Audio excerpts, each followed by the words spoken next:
Welcome to the Maria Gonçalves podcast. I'm your host, Maria Gonçalves, and today I am joined by five incredible international evidential psychic mediums from around the world, and we're going to go around and introduce each one of them. So I'm going to start with Cachette. Hello, my name is Cachette Burton, and I'm an evidential medium and psychic, as Maria said. And my website is soulconnections.info. I'm located in Dallas, Texas, and I do readings in person or over Zoom. And thank you, Cachette and Michelle. Hi, everybody. My name is Michelle Falcone, and my business is Come Home to Your Heart with Michelle. I have a Facebook page where you can find me, and I do most of my business there.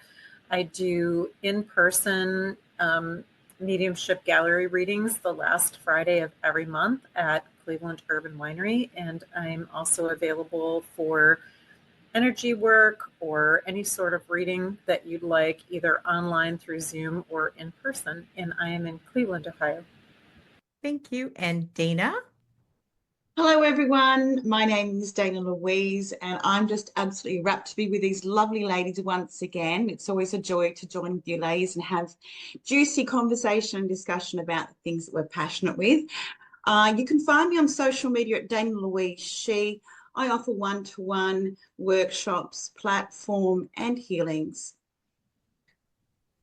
Beautiful. And Liliana. Hi everyone, I'm so happy to be here again with you all. I am Liliana Bisterveld and I am an evidential medium and psychic. I'm also a Reiki master, and I have my information. I'm sure that Maria is going to post it there and my website. I also have my social media and Instagram, where I do free readings once a week. So I invite you to join me if you would like to participate. Thank you so much. Thank you. And I will have everybody's links, emails, a way for you to reach out to any of the mediums if you so choose to. And don't forget to like and follow them on social media. And lastly, Christine. Hello, everyone, and welcome. And I'm happy to be here. My name is Christine, and I am an evidential medium and psychic. And I know, Maria, you'll have my email underneath for readings. And I also do public gallery style meetings through Maria, usually every couple of months. And there's one coming up in May. Yes, there Yes, is. that's right. I'll have to share the date. Yeah. I will have to share. And so, Keshe, can you please lead today's conversation? What are we talking about today? Oh, absolutely. I'd love to. Thank you. I feel that we had all agreed, let's talk about the beginnings of psychic and mediumship work and our journeys and the ups and downs, leaning into the no's, any type of anxieties that you may feel along the way, and facing them instead of running from them, and being okay with sitting with it and feeling through it. So um, how I started was I've always been psychic since I was a little girl. I've just always had this strong intuition, this strong knowing when you walk in a room and you feel like something's off, when you think people are talking about you, or when someone tells you a story and you feel like something's not quite right with what they're saying. I see their mouth talking, but my gut is telling me it's not lining up. And you find out later you were right. That's your psychic intuition. And so I've always had that super, super strongly. I actually had an elementary school teacher during the pandemic call me, and she said, "Hey, are you so and so?" And you were in my class. And I said, "Yes." And she said, "I just wanted to call you and tell you that you always knew when something was wrong with me. And you always had this empathy as a child." And I would come into class and I would have a smile on my face and I would pretend that the day was great. And you would come over and you would say, "Hey, what's wrong? Can I give you a hug?" And she also told me how hard I was on myself as a child. And her message to me was, don't worry about, things don't have to be perfect. You don't have to beat yourself up all the time. And so that was a huge door opening into feeling seen from someone who knew me as a child, but really was a complete stranger. And I thought, you know what? It's really time for me to lean into my psychic and um, development and see where that takes me and seek out tutors. And so it's been quite a journey. My beginning has been quite a journey. It's been really difficult. I'm sure we all have stories of the difficulties of it, not feeling good enough, right? Feeling high one moment, you're doing great, you're getting all the yeses, you're pegging all the things, and then the next thing you get all these no's, and you're like, oh, should I even do this? So, I would love to open up the floor to someone else and have someone talk about their beginnings. Go for it, All Dave. right, I'll talk about mine. Well, I really think mediumship is that it is that journey within and that exploration of self. And I agree with you, Kashette. I had a similar experience. I was quite sensitive as a child, quite an empath, a nurturer, and I could feel into even different children at school that even though they were saying one thing, I knew something. I just knew intuitively something else was operating. So I became a bit like the playground warrior, I guess. I was defending and sticking up for different ones that I knew were really injured but weren't showing it to anyone else. And I did naturally see the spirit world and hear the spirit world from a very early age.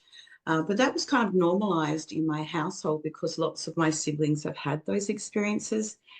And I know now from, meeting lots of mediums throughout the world that not all of us have that beginning.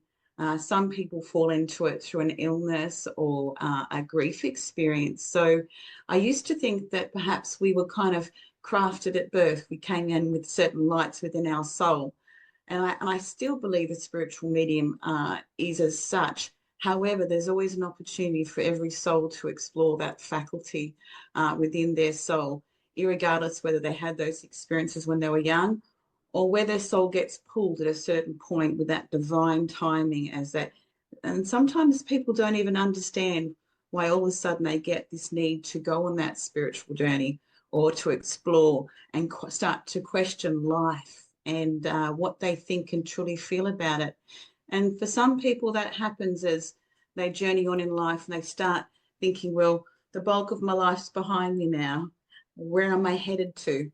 And all of a sudden, the busyness of that beginning starts to slow down and they start to ask those really important questions. Perhaps they're at the point in their life where they start to, experience the loss of loved ones.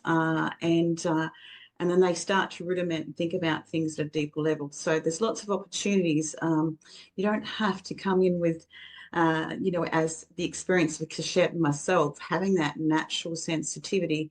It truly is something that can blossom and grow, particularly if you're gifted beautiful, grounded mentors that have already been on that journey. They truly can open up that potential within your soul to experience all the colors of the spirit world and that magical journey that opens up as we begin to devote our time to that pursuit. I wanted to add, as I was listening to both of you, and I hear this a lot from beginner mediums where they will say, I wish I started earlier. Like, have you heard that? Because I know at one point I felt that. So I'm going to open that up. Did you guys ever feel like, I wish I started earlier? And for beginner mediums that say, oh, I wish I started earlier, what do you say to them? Liliana.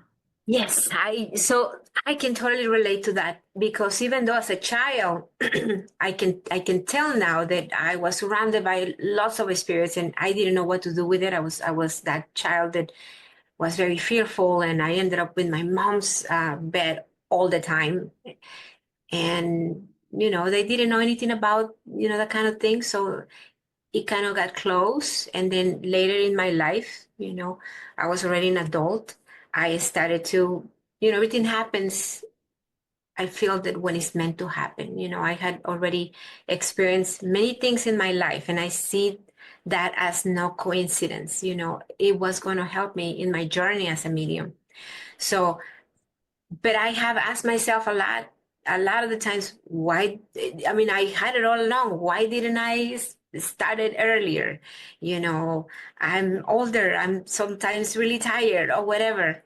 And I can relate. It happened is exactly at the right time, because I feel like a lot of what I do, and I feel like all of us do, has a lot to do with our own experiences. We bring that into our mediumship, and that's going to be a very, very important part of how we express ourselves in our readings. We're talking about a very sensitive thing. People are going through difficulties, and that's usually when they want to speak to a medium or a psychic. They want to connect with someone and they're in pain. So I think that had I not gone through all the things that I've gone in my life, maybe I wouldn't be able to connect at such level with a lot of the people that I do. So I think that it's okay now. It's okay. I'm okay. I have made peace with that. But when I started, especially, I was like, oh my God, why did it not happen before? So, and it's okay. It's perfectly okay. It happened exactly when I was going to be able to use it and share it in the best possible way in my life. Beautiful. Christine? Well, I agree. I think it comes at the time where it's meant to be. And when it is meant to be, everything will fall in place. So everything will start to fall into, your teachers will come, your idea, all of that will start to be presented for you. And I know, I think what I struggled too with as a child, I was very empathic, didn't understand it at all. Very sensitive, always had like a nervous stomach because I could absorb. I had no idea what was going on. I had nobody around me that could say or lead me in a discussion of what that could be. And then so it was like it wasn't accepted. So it was just kind of like push it away, push it away.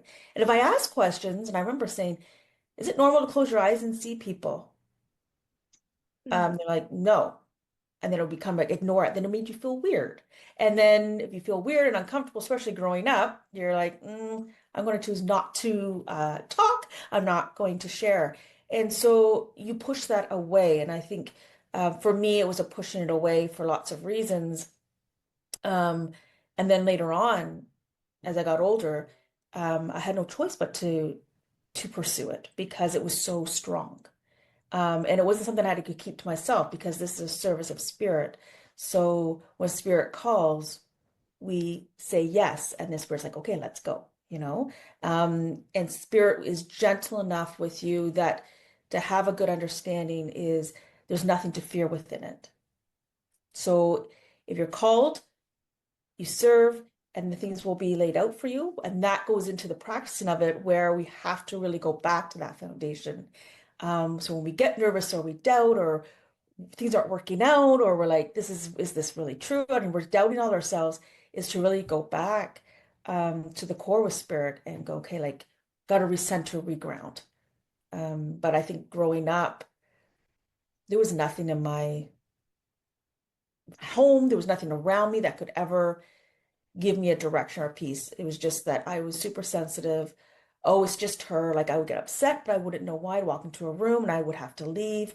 I didn't like certain people, maybe feel uncomfortable, but I was a problem. But nobody asked me, what is going on. And then when I leave the room or leave that person, I felt fine. Right? So you're sort of learning that as a child too. So I think it's part of the navigation piece, because then we become the ear and the eyes for those that need to be seen, and we can help and support that because we know what that's like. We know how we would want to be approached, right? And saying, have a sensitive talk or understanding things a little bit more, so it can be normalized and not feared. Interesting. Yeah. So I'm going to say I am different, I think, from all of you, because all of you had this growing up, like the sensitivity to spirit. For me, I remember as a kid just knowing, like growing up, like the village where I came from, when somebody died, 9 times out of 10, they would ask my dad to come over and help prepare the bodies. Like we didn't have funeral homes, so we did our own stuff and we followed our own traditions. And I remember never being afraid. Everybody was freaking out. And I remember as a child always being calm. But it wasn't until I was 30 that I had a severe back injury that kind of split my mind. And all of a sudden I could see, hear, and feel spirit. But I was terrified of it. And yeah, I was so scared. And when I hear people's like, yeah, it's like, it's all good. No, it wasn't. It was not all good. It was actually quite terrifying. I would like put the blanket over my head because I would see spirit like I see you, that I remember my blanket being pulled off my bed. And I'm just like, oh my God. And I thought if I put the blanket over my head, that spirit couldn't see me because how could they? They can't see through blankets. So, but I even remember finding mentors like as I studied, I remember feeling very frustrated where I would say, and this happened to me. Yeah, yeah, dear. Yeah, yeah, yeah, yeah. And I knew in my heart they had no clue what I was going through. They had no idea how intense the fear was because there's nothing scarier for me. That's just my experience than going into a room and you see your friends and your family and you see an extra person there and you think they're a guest at the party, and then you find out that solid human being that you see, nobody else can see that person. And I will say this, it wasn't until after with my own training that I met a mentor, and it was Paul Jacobs. And I remember him, I was sharing my story, and he's like, that I had those experiences. And I knew in my heart when he said it, I knew he got it because I was like, I know you know what I'm talking about. I know you're not just saying, yeah, yeah, yeah, yeah. So that to me was super important on my journey. And I think that was the first time I could actually relax in my mediumship because I felt heard and I felt seen. Because you can hear all the stories you want to hear about mediumships, like, oh, I had this experience, I had that. But when you're in fear and you're like, and I'm like doing readings. And just so you guys know, you could do readings and still be scared. So I was doing readings, but inside there's always that fear of what if it goes back to the way it was? Like, can I handle it? Because now I know my mediumship is starting to shift again, and I could feel myself going back to that more intense part of where it began 25 years ago. And I have days where I'm like, can I handle it? Is it going to freak me out? And I'm like professional. I've been studying intensively for years and years with different mentors. So just know, like, we all have these thoughts. I do anyways, and I'm here to admit it that, like, I don't know, can I handle if it comes back to the point where I walk in a room and all of a sudden there's 10 people, I know there's an 11th, and then nobody else sees that 11th, and then you start talking, is it going to trigger that fear? But I can Mm. slowly feel myself going.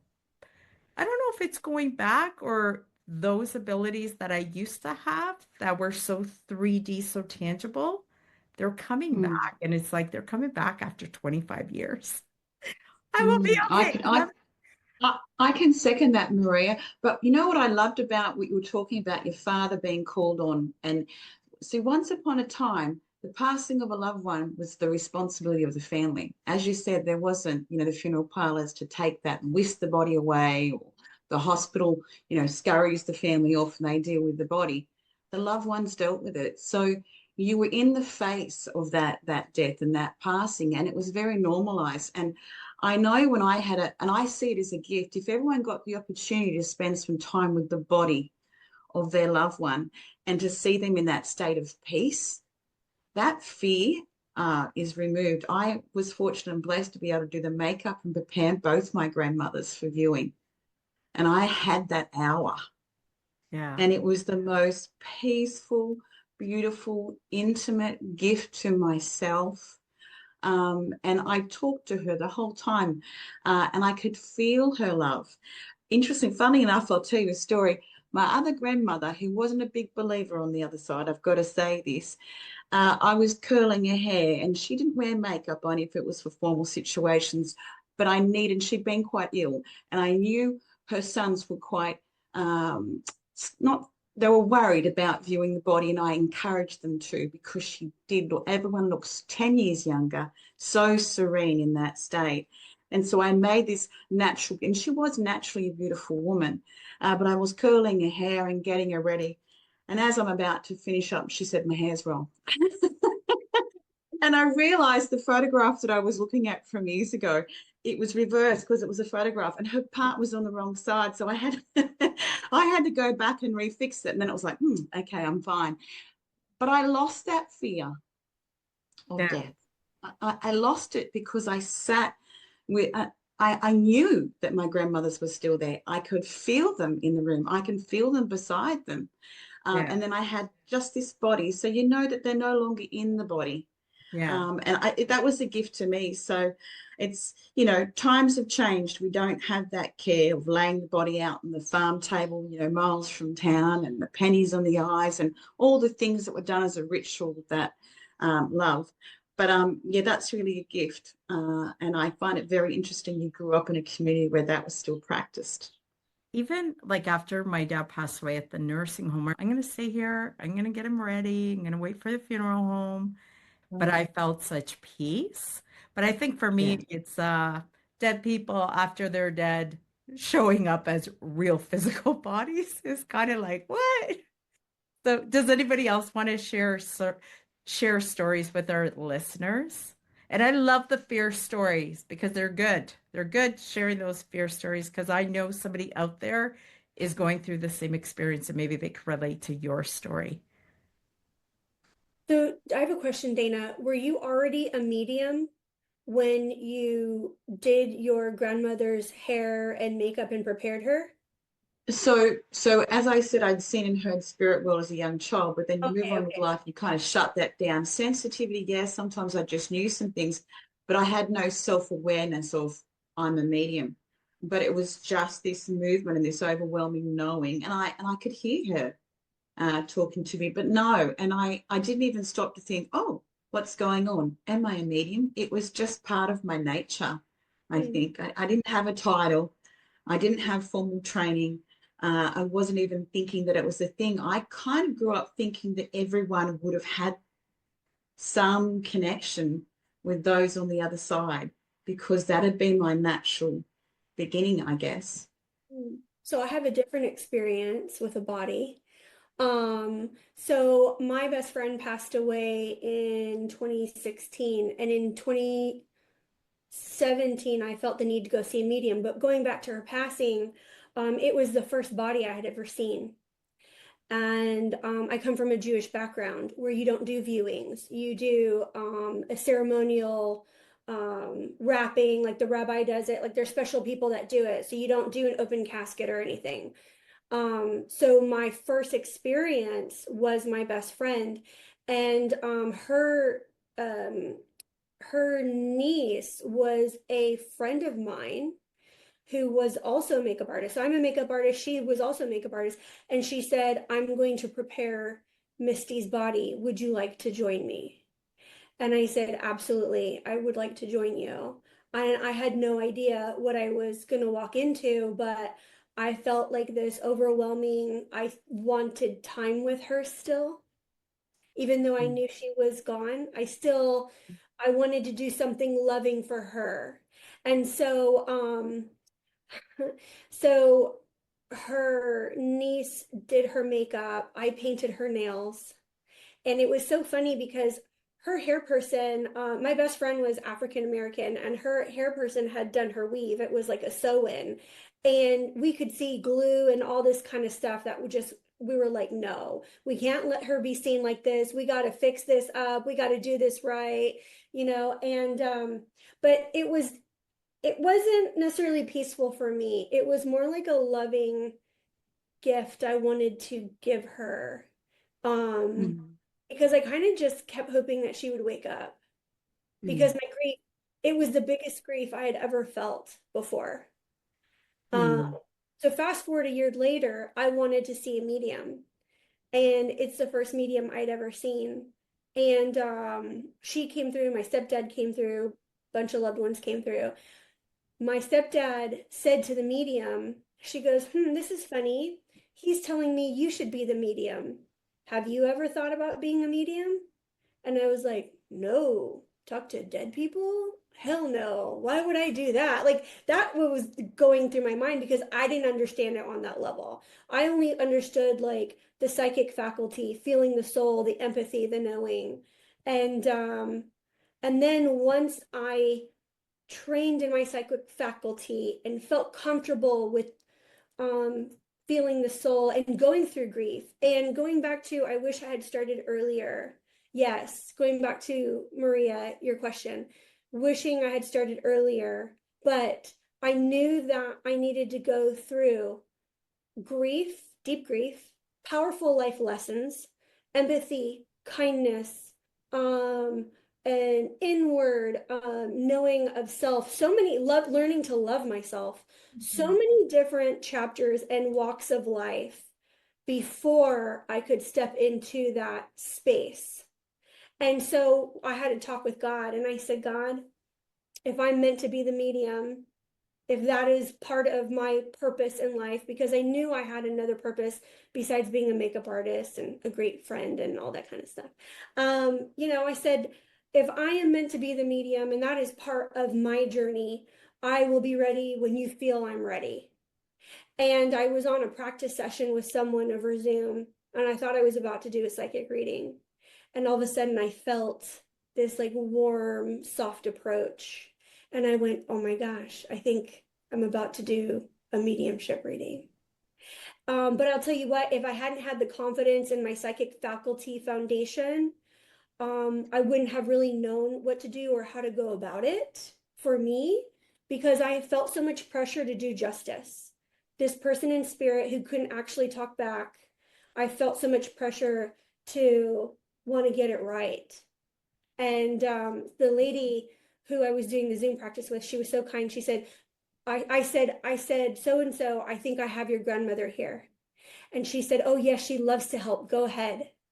And so it was amazing because her grandmother also, English was not her language.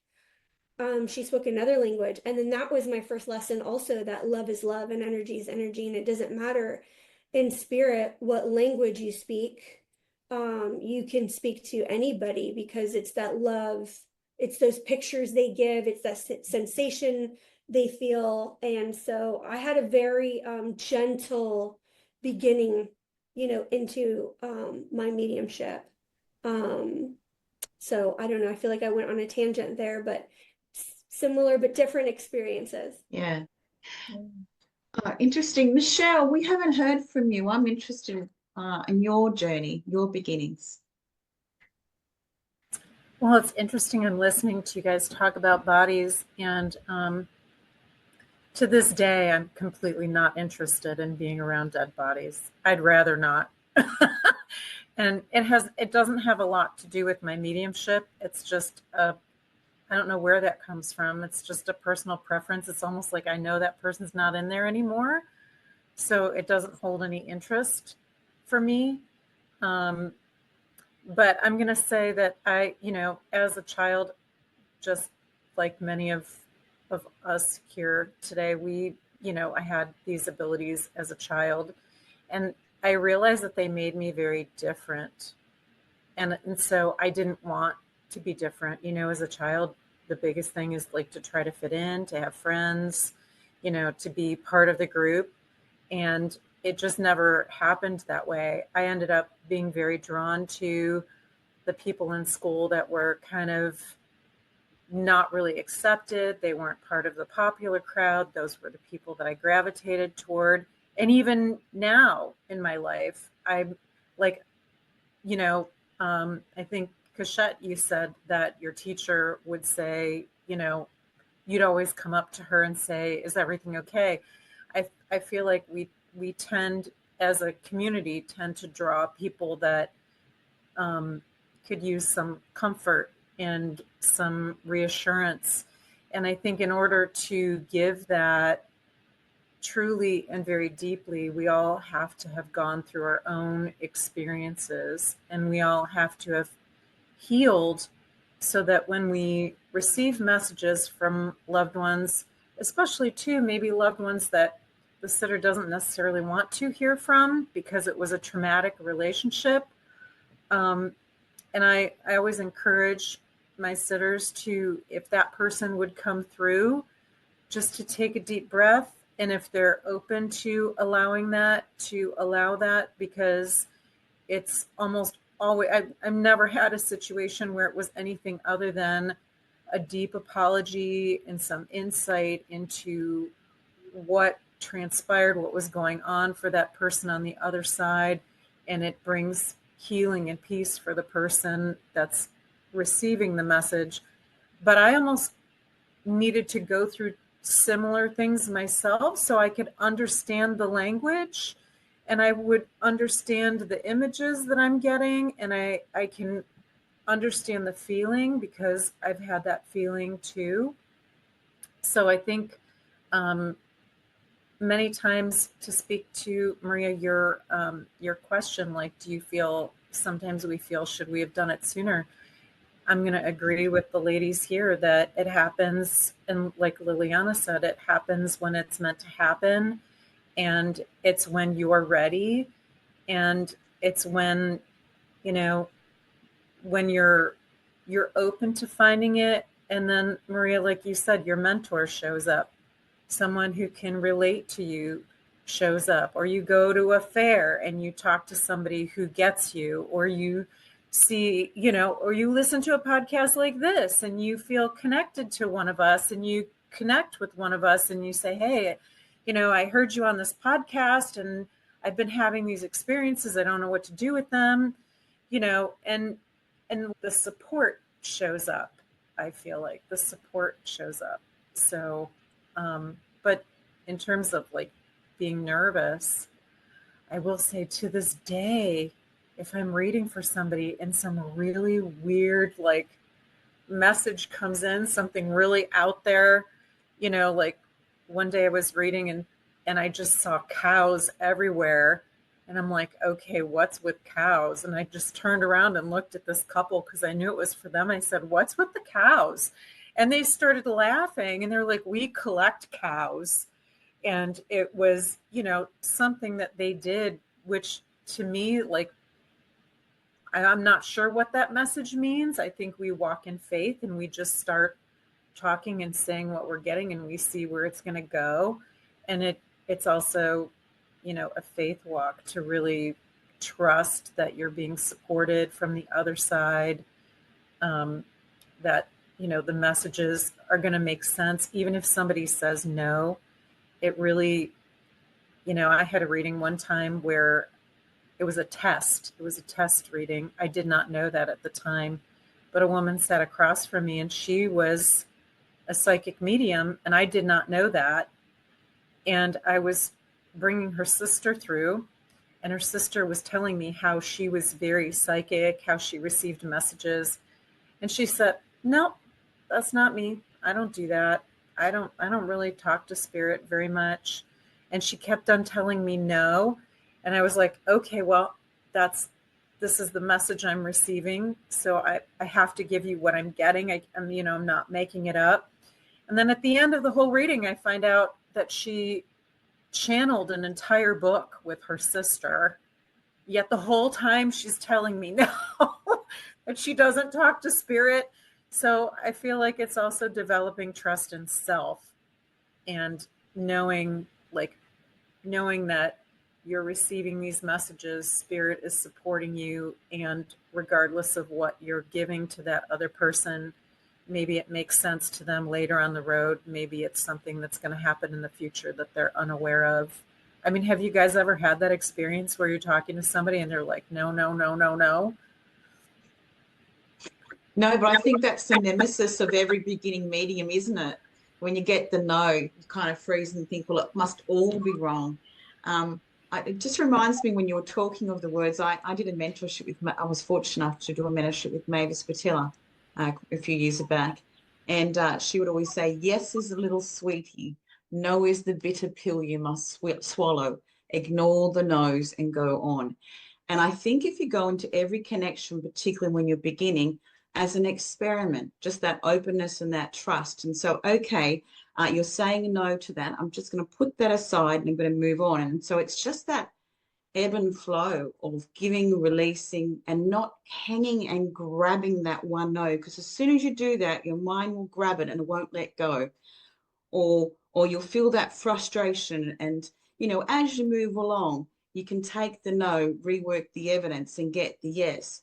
But initially, when you're beginning, just let the no go and allow that flow to happen again and move to the last piece of evidence where you got the yes and kind of grow from there again. But no will always destabilize and because no one wants to be wrong when you're beginning. You're so excited about the spirit world. You can't get enough. You're reading everything. You're watching everything. And you just did this amazing reading last week and you fall into that false sense of ego where you think, oh, I've arrived. It's going to be the same all the time. It's not the way it works in the spirit world. And if you ever get to that inflated self-ego, spirit has this fabulous way, sometimes in the middle of a platform demonstration of doing things completely differently. And so you've got to have that fluidity of the mind to be able to keep moving and dancing with spirit. It's kind of like this up and down dance, 2-step, 3-step, and let spirit lead and we just follow. Yeah. When I first started, I thought I was so amazing. I was getting names. I was getting like precise descriptions, personalities, memories, and I had other mediums who had so much more experience than I going, how long have you had names? And I'm like, oh, 2 months, you know, and 2 months into me thinking I'm awesome, Spirit was like, oh, you think you're such a badass? Oh, okay. Guess what? We've been doing all the work. We're gonna sit back and let you see how awesome you are. And I didn't realize what was going on. And it was Spirit showing me my abilities and being very generous in showing me my potential. And then saying, now you got to work on it. Now you got to meet us there. Now you have to raise your vibration, understand the frequency, understand a no. And I think I like bawled my eyes out for like a month, going, what's wrong with me? Am I broken? I thought I was meant to do this. And then I realized I have to work on my resilience and I have to work on understanding that which I don't understand. And I at first I was like cringing at the nose. And then I thought, bring it on. Give me all the no's because I want to turn this around, flip it, go on its, sideways and understand in what capacity before I'd like just drop it and move on. Like it may be that I think person in spirit does a lot of traveling and really they're trying to tell me that you've been traveling recently. And so then it's current life evidence that they know, where you've been going. And so I learned to look at the evidence differently and lean into the no. But the ups and downs of our mediumship, as you ladies know, changes all the time. So building that resilience with the ebb and flow of how the mediumship changes, that's a whole another beast in itself, right? How about you, Christine? Oh, I completely agree. And I think when our mediumship changes, we're changing too. Like there's parts where our our readings reflect where we are too. And I've had different encounters where, um, you know, certain memories would come into me, but I'd have to like heal certain parts of myself as well. So, there's parts when a reading, sometimes you get really emotional or sometimes you're blocked. All those things that come to in a reading, they're coming from your own memory bank and your own experiences. And if things aren't healed or not settled within you, it's sort of a mirror reflection of your balance point of going, okay, I need to go and heal this, or I need to fix this as well. Because when you heal and work with others and their energy, it's also coming back to you, like it's a reciprocal. And so I find that I have to be sometimes reminding myself there's parts we're always healing. And I might have thought I healed something and then I'm not, because there's another layer to it. That's And self-reflection. that might reflect in a reading as well. And so we're ever growing and we're ever watching ourselves having this evolution. But it's very intimidating to be in that in front of somebody giving a reading, and then all of a sudden it's crash and burning and it's happening, right? And then you're getting no's and you're like, oh my gosh, because it's the same thing. The first no, I'm like, Dana, it's like that everything's not real. And you doubt yourself, whereas that no is to take the no, go back, and make it a yes. Mm. And with that confidence, is to going back and, okay, maybe I have to recenter, re-listen, what's going on, and going back into that, maybe having that trust with spirit, show me what it is that I'm not seeing. And I think as we evolve, our mediumship evolves, our healing has to evolve. There's times, I don't know if anybody else has gone through this, where in our evolution of our mediumship, there's sometimes things seem a little dormant or a little plateau, and then that's where a time it's like that hermit, you have to go inside, and then there's something you need to work through, or a reading touches you really deeply, and you're like, oh, I relate to that, or I have that, Mhm. and what a way to spirit present that to you, and look, well, here's your opportunity now, right? Um, and that's why with no's, it doesn't bother me anymore to get a no. Like you get it's no, it's okay. I know that I will get that, Mm. but I have to trust that, I gotta get my head out of it too, because sometimes it's where, if I get stuck, where am I stuck? And then that's sort of the growth period as well. Um, so it's always a journey, like it's always a journey. That was Yeah. beautiful, Christine. Thanks. So I have a question because Cachette brought up an important point when you were talking.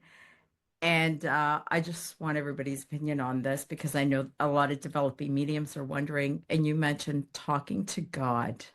Mm. Mm. So let's talk about that because you don't really hear mentors. Some talk about it, some don't. What does talking to God mean to you or talking to spirit? Like, do you do it? And what does it mean to you? Because that word's so interchangeable. And I know some people get triggered with the word God. So I'm going to start with Cachette because she was the one that brought that up. And I thought, what a great topic to talk about. Yeah, so I have to say that as a little girl, I always felt alone. I never felt seen or heard or understood. And this wasn't just like with friends, this was within the family from the most important people.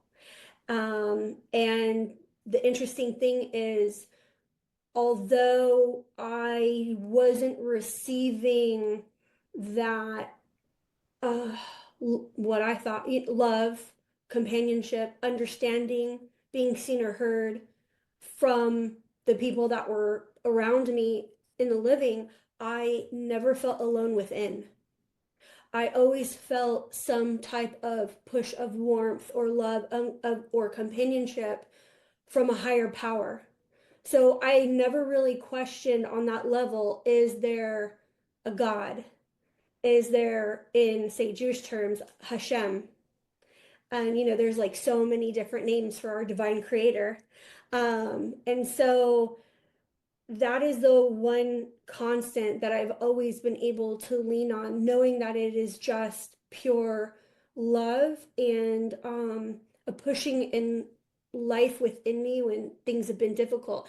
I have actually also toyed with the word God, though, because so many tutors or people in the esoteric or even spiritual churches say that which you know as a higher power or divine creator, or like you're not allowed to give it a name, which I find kind of Yeah. odd. I think that you can give it whatever name resonates with the higher power, with the energy of the divine, with that masculine, feminine. So I did shy away from it for a while because I felt like I was being judged. I can't say that.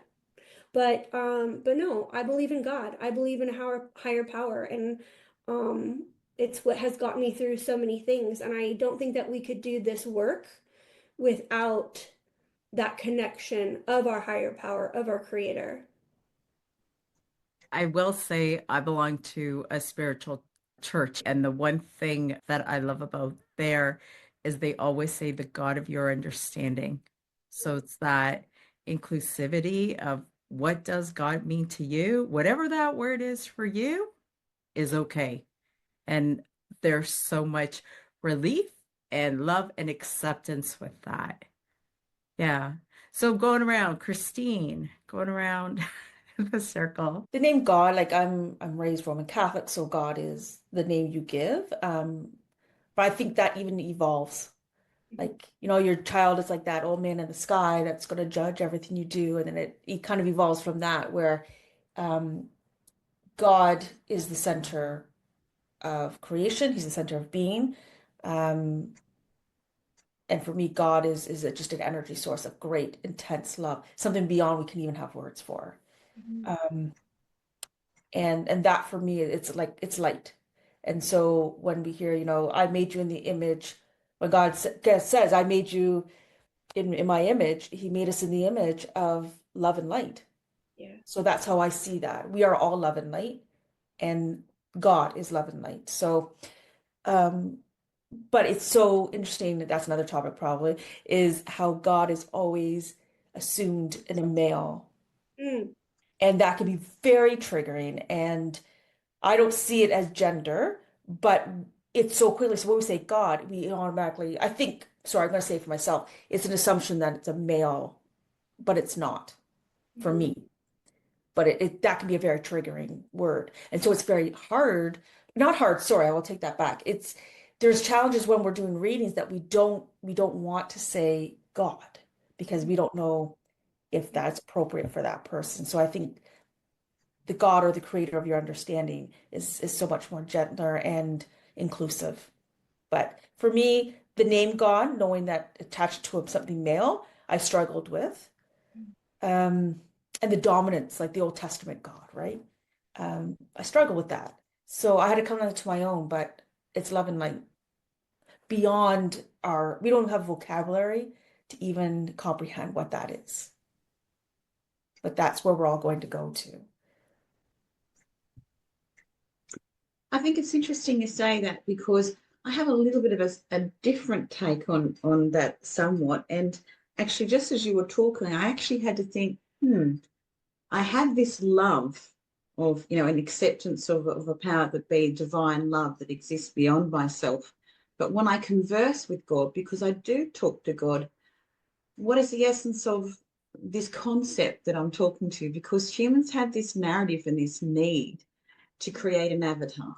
We have to put a label on it when really it's ever expansive. It's this field of consciousness. It's, we have this concept of heaven, of being this construct, this place that has a perimeter. We as mediums know that's not the case.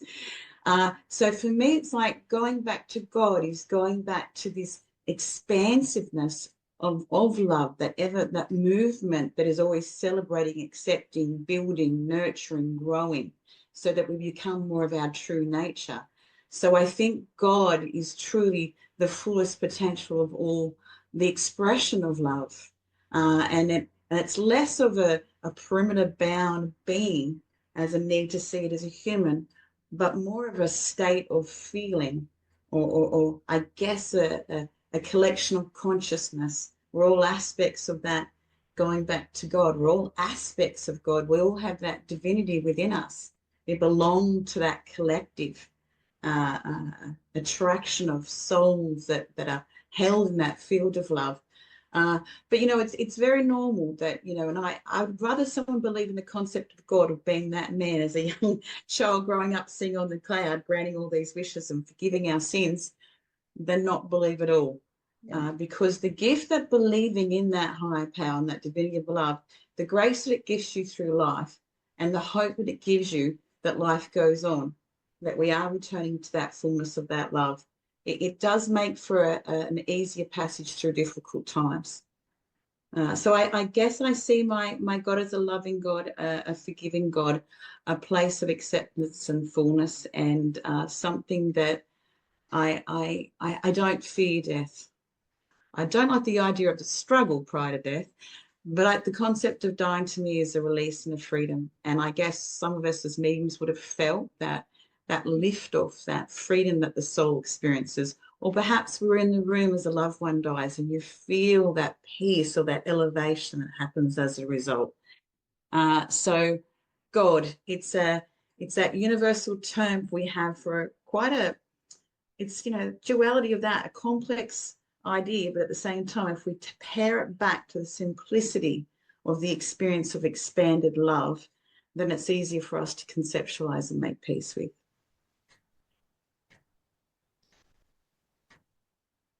So we only have a few more minutes left, and I would love to hear from Michelle and Liliana.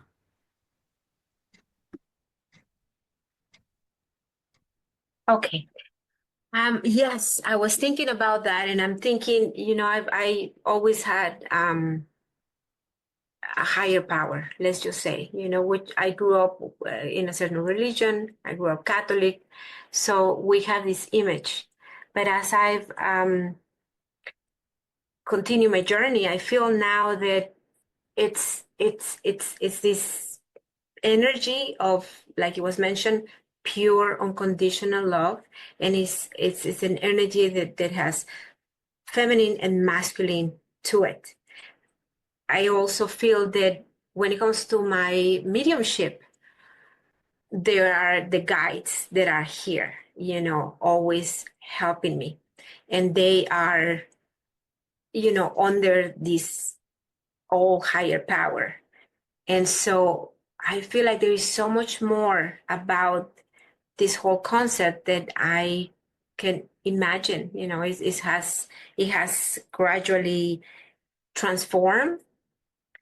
So it's like mediumship. It's not so black and white. It's so much that I still know that I have to explore and be open to, but I feel like, yes, for me, it's absolutely important to have a power of my understanding that is guiding me and helping me in my personal journey, but also in the journey of mediumship, that those are different, and I'm sure you guys understand that. And so, yes, I have what I understand as God, the God of my understanding, that is feminine, and there is masculine. It's a combination.